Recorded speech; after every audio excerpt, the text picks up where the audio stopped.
Alright, so in this video I just want to touch on why we should take the coronavirus seriously, but we shouldn't be panicking.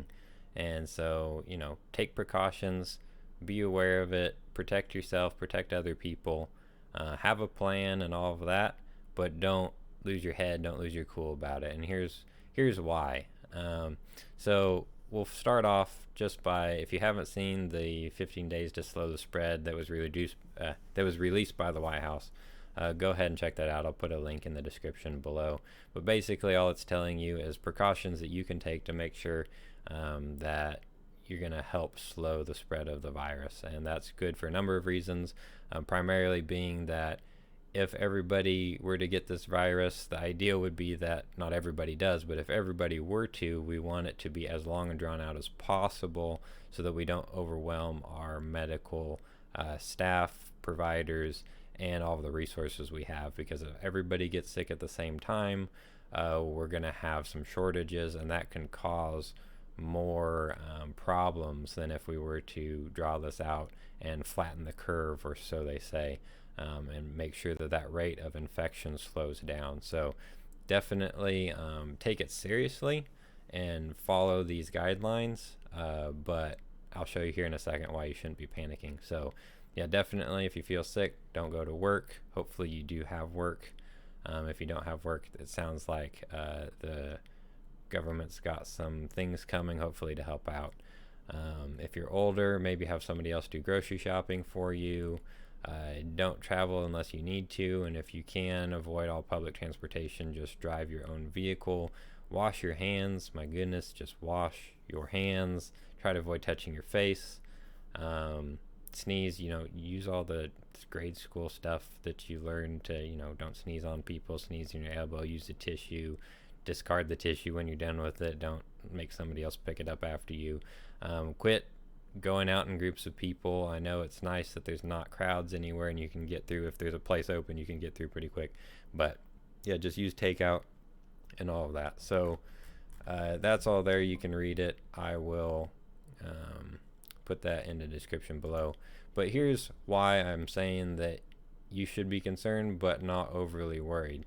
Now the great thing is that countries like China, where this started and where this it exploded, where it was doubling, you can see this line here that says doubling every 2 days.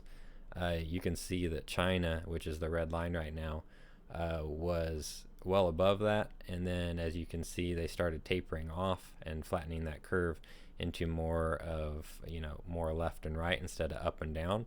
And that's what they're talking about, is the slope of the line. When they say flattening the curve, the ideal is that the curve starts looking like this, like China looks, all the way out like that. And so just based off of the size of China and how many people they have, and once they got a grip on it and were able to start putting in certain things like social distancing, now we can have discussions some other time about how they went about that and how it'll look different in America. But basically it shows that it's working based off the data that's being reported. And you can see here that initially the green line is the world and the red line is China, and you can see that China pretty much drove all of the world's data up until February 13th, 14th, and then it started separating, where China started flattening out and the rest of the world started taking off with the exponential curve, headed up this way. Now most of us, unless we're in China or some of the Asian countries, are probably along this ride currently.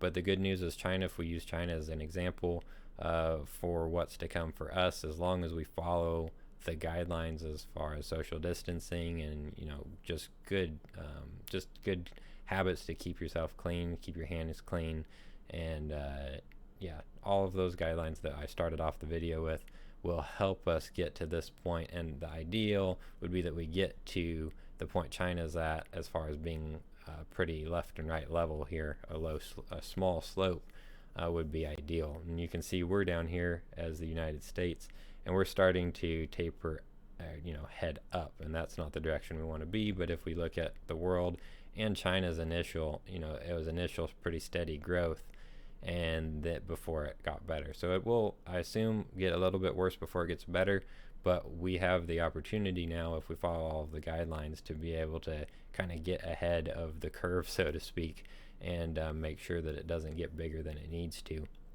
But that just means that we all have to be disciplined, and it will work. Now, here's another reason why I really don't think that we need to be panicking all that much.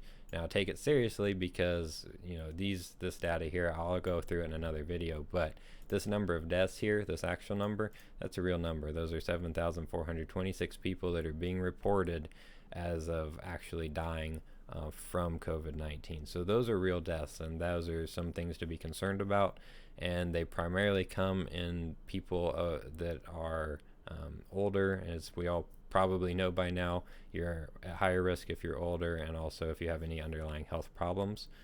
But knowing that, we can help out the older generations and the people that are at higher risk, those of us that are healthy and younger, that it may not, if we were to get it, really, it's like the flu, and we'd get over it and it wouldn't be all that bad. Just really, the social distancing is more for the people at risk than for yourself. So think about other people in this time instead of just about yourself. So here's the reason why people were panicking early on, was if you look at this exponential curve. Now, this is derived off of this, not derived, that's calculus, but is created off of this equation here. We're using a software called Minitab just to do kind of some forecasting, and I actually got this from my old boss, so shout out to him for giving me that equation. And that's what this line is created off of. And as you can see, after week 12, weeks 13, 14, 15, and beyond get a little bit crazy, and that's why people were panicking, because if left unchecked, this might be what it looks like, the spread of the virus. And so by the middle of April, everybody, based off the simulation, is supposed to be infected with the virus. That's not great, especially with a 4.5% CFR, or a case fatality rate. If everybody in the world is sick and you take a 4% off of that, that's a lot of people. So that's why people were panicking. Now, here's something to make you feel a little bit better. I know it makes me feel a little bit better. I revised that initial equation that we initially came up with, and if you want a little bit more data on, a little bit more information on how we utilize this data, I think I'll do another video to actually dive a little bit deeper into the data and why all data is wrong. But here's a prediction, and I'll give my 2 cents on it. But basically, this gray line here was a model that I recreated based off of the actual data that we're getting in, based off the first 50 or 60 days at this point. And as you can see, this orange line down here is what's actually happening. This blue line is what we initially were predicting to happen if everything was left unchecked, and that's why everybody was panicking so bad. I think if you were using data as a reason to panic, that would be why. And then if you can see here, this gray line is using the data that we have, the best fit, created an equation to show the growth based off current trends. Now, again, that's with everything that's currently happening in the world, all of the countermeasures and all that, all kind of thrown in. There's so many variables in there.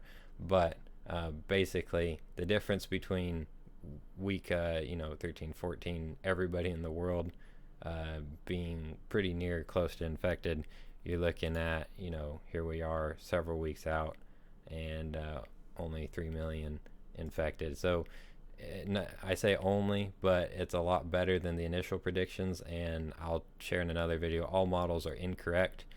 This one's just a lot more forgiving and a little bit more accurate, I would say. But yeah, practice those social distancing, practice good hygiene, and we'll be just fine and get all through this together. And if you don't think you need to do it for yourself because you're younger like me and in good health, do it for all of those people, the older people in the different generations, your parents and grandparents, and people that have underlying health issues. Do it for them, and make sure we all get through this in one piece together as a country. So I hope that helps you kind of feel a little bit better. I know this is a time of being, a lot of anxiety and a lot of stress, and having, just normal day-to-day stress, but then this just kind of amplifies everything else, talking about a virus, kind of this unseen enemy that we're all working together to fight. So hang in there. I'll try to do some more videos just explaining more data driven, just because I'm a data guy.